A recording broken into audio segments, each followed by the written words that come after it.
E a Anaís, vamos falar português? Porque a Vamos. Anaís fala português, que já foi algumas vezes ao Brasil. E conta, então você tava em... Que eu adoro essas coisas de descobrimento, né? Que a gente se descobre.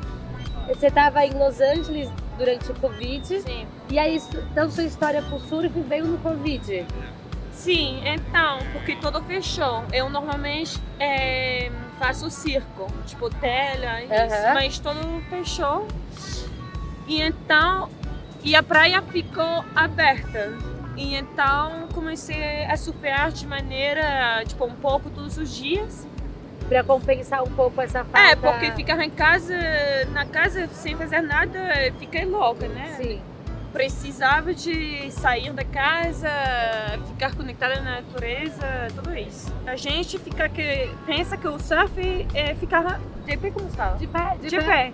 Mas só não é. É tipo, todo o trabalho que tem atrás que a gente não vê. Eu acho que é uma representação da vida também. Com certeza. Quando a gente tem êxito não, é Êxito. êxito. E não, você tem muitas coisas como com o kitesurf também, quando a coisa fica louca, você tem que deixar e let go of the bar. Mas normalmente a gente o que vai fazer? Vai ficar com a barra mais apertada. E com a coisa mais apertada, o kite vai ter mais poder. E a única coisa que você deveria fazer é just to let go.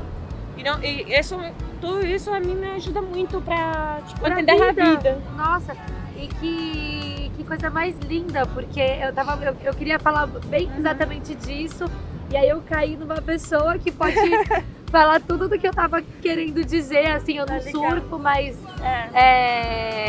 eu entendo que é isso, mesmo de olhar, assim, e de estar sempre conectada com a natureza.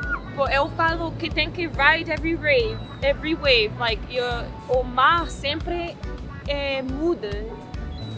E você precisa, acomodar isso. A vida não é assim, tem que ficar, você não tem o controle de nada. Exatamente. Você podia achar que tem, mas não tem. Por exemplo, eu morava lá em Los Angeles e fica difícil morar lá sem carro, né? Mas eu escolhi de morar na praia sem carro, porque eu prefiro, ficar na praia todos os dias e para mim, esse tipo de liberdade é mais importante. Com certeza, com certeza.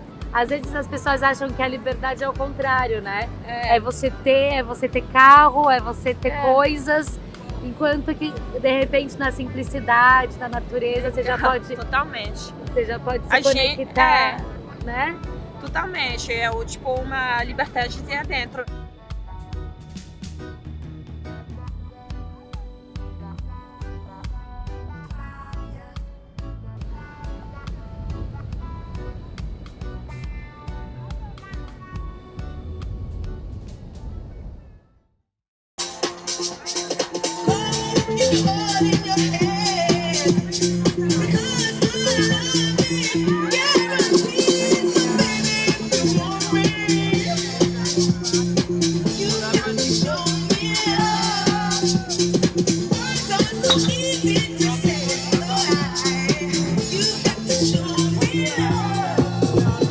A gente tá aqui em Biarritz. Como tá tendo esse festival da dança, que eu contei pra vocês, tá tendo também essa instalação que é a Música de Aperitif, que é um coletivo que traz DJs, intervenções também direto em vários lugares da cidade.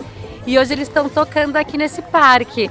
Olha que coisa legal, assim, de repente um domingo à tarde a gente tá andando pela cidade e cai com o DJ trazendo música aqui pra galera.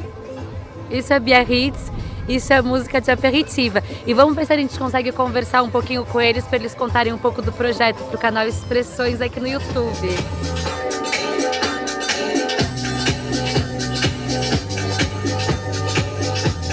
C'est un collectif composé de plusieurs esprits créatifs. Donc tu as des graphistes, tu as des photographes, tu as des vidéastes. Et on fait tous de la musique, on est tous DJ, on est tous impliqués dans la musique. On a tous organisé beaucoup d'événements musicaux divers et variés dans notre jeunesse. Et quand on s'est rencontrés arrivé à Biarritz il y a une dizaine d'années, on s'est dit ça ce serait cool de mixer, ce serait cool d'organiser des événements, et puis on a commencé à faire ça. Et puis petit à petit on a augmenté les niveaux, on a augmenté les artistes, on a augmenté les DJ, et puis petit à petit voilà, Musique d'apéritif a grandi. Nous en fait on est une association qui s'est créée il y a peu de temps.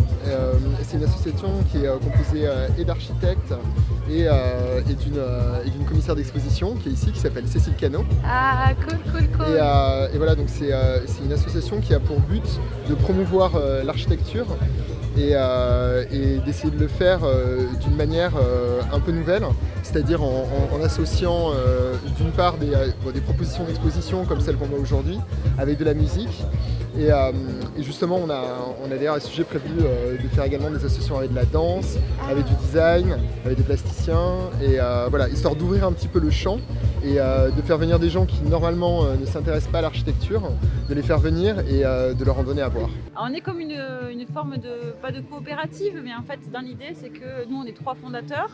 Mais après, on a des studios d'architecture qui travaillent avec nous, qui sont des membres plus qu'actifs et proactifs, et les projets se créent tous ensemble. Et donc, il n'y a pas de choix. La dimension qui est peut-être curatoriale dans ce projet, c'est de choisir l'implantation et le sens de l'écriture des projets, mais après, c'est les acteurs principaux de notre projet, et puis c'est le cœur de l'association. Et j'avais moi très envie de parler de cette œuvre justement qui s'appelle Héritage où es-tu, puisque le projet global de l'exposition, c'est quand même de partir de notre héritage, de notre ADN architectural, et puis de le re-questionner. On est 2 jeunes architectes, on est issus du Pays Basque, d'ici, de Biarritz pour moi et moi de Cibourg. Ah, voilà. Super. On a fait nos études ensemble à l'école d'architecture de Bordeaux et on a fait partie de l'association Super Cellule. Voilà, et nous on a saisi un peu l'occasion de cet événement pour exposer ce qu'a dit Cécile tout à l'heure, c'était de questionner l'architecture basque et de mettre en valeur vraiment les matériaux qui avant tous ces matériaux-là faisaient partie de l'architecture basque, ils étaient construits par ces matériaux-là. Aujourd'hui, ils sont plus, l'architecture basque n'est plus constituée de ces matériaux-là, mais on les retrouve seulement dans des aspects un peu décoratifs, seulement dans des aspects un peu esthétiques. Et nous, on a voulu interroger, questionner ce rapport-là en disant « Attendez, nous, on est issus d'un milieu, d'un environnement, et aujourd'hui, on n'utilise plus ces matériaux, on les colle juste dans le décor. » Et voilà, c'était une manière aussi d'aborder le dialogue, d'interroger les gens. Ouais, l'idée, c'était vraiment en fait, d'extraire les 3 éléments, on va dire, principaux de l'architecture traditionnelle, à savoir la pierre, le bois et la tuile. Donc on retrouve aussi les éléments constitutifs de l'architecture, donc à savoir le mur, la charpente et la couverture. Et l'idée c'était vraiment de les extraire pour venir les mettre sur une sorte de piédestal et leur remettre, leur inculquer les valeurs. Voilà. Et pour ça que c'est l'idée de les sanctuaires. Oui, voilà. L'idée c'est super. Voilà. L'idée c'était vraiment de en fait reconfronter les gens à la matière et aux matériaux bruts avant qu'ils soient transformés et que ça re-questionne aussi sur comment on construit aujourd'hui avec ce territoire et ce patrimoine qu'on a qui est très riche mais qui aujourd'hui maintenant est inexploité.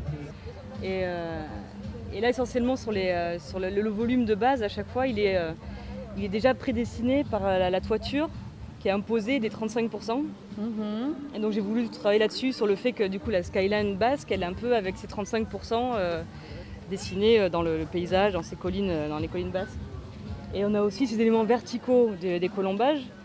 Du coup, on a ces éléments verticaux qui viennent tracer la ligne horizontale basque, donc je voulais un peu jouer là-dessus. Et aussi en commençant à les brouiller un peu ensemble. Donc là, on peut les voir, ça dépend de l'angle dans lequel tu vois la pièce, où c'est complètement confus. Et puis là, je vois, c'est assez marrant parce que du coup, je vois les enfants qui jouent dedans et qui zigzaguent entre les...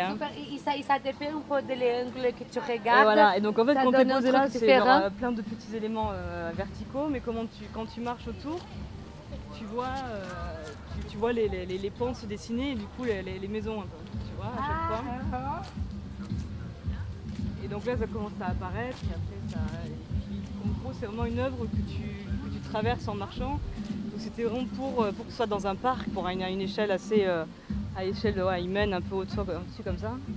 Et surtout à l'entrée du parc, comme ça, t'arrives ici, tu vois la pièce et puis tu marches autour et puis tu vas jusque là-bas. Donc c'était pas une pièce qu'il fallait que ce soit implanté et puis les gens ils soient posés autour, il fallait vraiment qu'ils soient traversés. Parce que c'est ça, on a bougé d'endroits, j'ai vu autre chose. Là, tu vois autre chose, ouais. J'ai vu autre chose. Là tu commences à voir les pentes, les maisons qui s'installent.